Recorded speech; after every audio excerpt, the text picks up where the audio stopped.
Congrats! Almost Famous on Broadway. Wild. Let's talk about this. This is unbelievable. I mean, you've directed some of the most beloved movies ever made, Almost Famous, Jerry Maguire, Fast Times at Ridgemont High. You've written for Rolling Stone. I mean, how does it go from creating books, articles, movies to Broadway? And getting to direct you along the way. Yeah. In the movie. No big deal. Yeah. That's my first big movie role ever was in Almost Famous. No big deal. Yeah. But is it tough? Who'd you meet with? You must have studied. I know you. You must have jumped into this. I did. My friend Leah Volek is a huge music fan, and she kind of turned into a Broadway producer of renown. Yeah. And she said to me, I can make this fun for you. And Almost Famous is the one thing I think I've been involved with that had the most recurring fan talk, and people would always want to talk about the feeling that the movie gave them.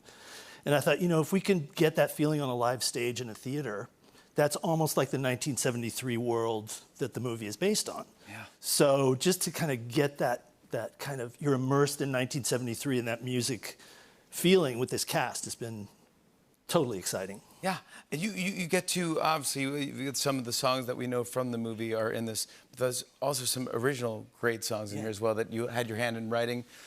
How is Cameron Crowe writing a real song? Well, I don't have the body of work that Weird Al Yankovic has. Yeah, I know, of course. We can all say that. Almost Too Early for Christmas and stuff. But currently in litigation. We'll figure that out. I'm rooting for it. Thanks. Me too. Yeah. Tom Kitt, the wonderful composer, was involved in this from the very beginning, and we kind of wrote songs together, and he showed me how you can actually jump over into writing story songs that the characters can sing. And in musical theater, that's the close-up you get. Because they always say, well, you don't get a close-up in theater, but you get those songs, which give you the deep feelings of the characters. And Tom kind of, was involved in teaching me how to do that, and it's been a blast. When you went on tour, no matter who it was you were a kid with Rolling Stone, you're Led Zeppelin, you were with the Allman Brothers. Yeah. You never go like, oh, maybe I'll be a rock star. Maybe I'll start writing songs or performing, or no. I never could really play, and I never was in a band really. But there was one moment about, God, I think I was 16 or 17, and I was writing about the Allman Brothers band and on tour with them, which is a lot of what the Almost Famous story is based on. And we were in this hotel room in the Continental Hyatt House, and the Allman Brothers band is like a family, and they've all got guitars, and they're playing this blues song. Greg Allman is right in front of me, and he's playing this blues song, Come On In My Kitchen. And I see this great guitar next to me that nobody's playing. Yeah. So I thought, this is how it works. So I pick up this guitar, not knowing how to play at all, and just start strumming. Yeah. And feeling it. Oh, yeah. Yeah. And Greg Allman looks over at me, and then he kind of looks over, just over my shoulder, and gives a nod. And I'm thinking, he digs what I'm doing. And then a moment later, these hands appear and kind of lift the guitar out of my hands. And it was like, your moment in heaven is over. Love the band, like the band, interview the band. Yeah. Don't jam with the band. they don't want you to jam with them. No. No. When we shot this, it was the most fun experience of my life. I had so much fun, and you loved everybody. Everyone loved you. It was just magic when we were doing it. And I remember about halfway through, maybe towards the end, there was no real title for the film. Yeah. Do you remember this? I do. Or you had an idea for it? Yeah. To call it Untitled? No. I thought we could call it like after a Led Zeppelin album, where it has no title, it has symbols. Yes. So the idea was we'd have this movie that was untitled, but you could ask for it by symbols. And the DreamWorks department of marketing really did not groove with me on that. So you have this great movie, you have no title for it? Yeah, they would say like, nobody's gonna come up to the box office and say, I want 2 tickets for the Symbols movie. Exactly. Or the Untitled movie. No.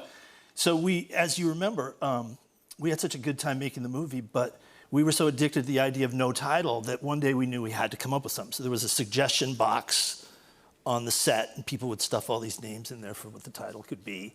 And you, my friend, came up with a very significant list, which I kept. Are you serious? And I would like to share this with you 20-some years later. Here are your ideas for the title of what would become Almost Famous. This is how bad my handwriting is. You kept this? Yes. I'm freaking out. Cameron. Yeah. No, it's good. But this is wild. This is real. That's legit. Yeah. That's Vinyl the real Days was my favorite, Jimmy. I thought that was pretty great. Vinyl Days, not bad. I'm with the band.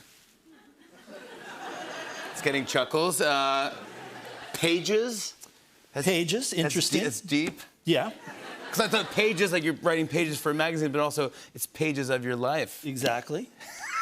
I like, I'm with you. I'm with you on this. I'm on the list is kind of interesting. I'm on the list. The 33 to 3rd incher. It's right about a there with record. the symbols. Yeah, it's symbols. You know? It's, well, then I started getting just silly. Doing it. Yeah, doing it was like, because, hey, we're doing it. Yeah.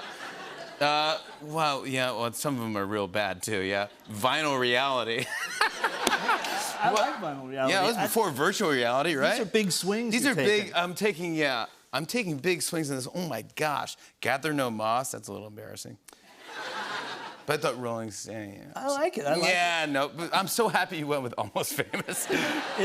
It seems to fit. You know, the last time, I'm not kidding, the last time I grew a beard in my entire life ever was for you and for this movie. This is me as your character, Dennis Hope, in Almost Famous. Yeah, that's me right there, everybody. Yeah. Thank you.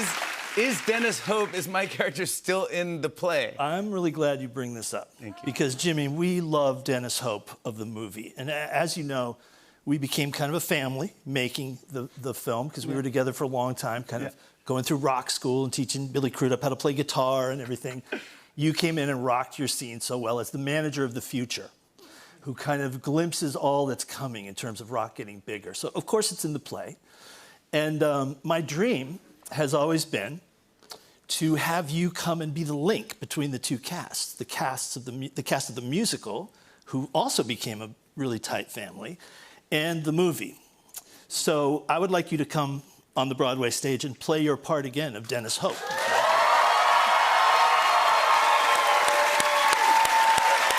Really? Yes. I'm in. I would absolutely, I'm in. Oh my God.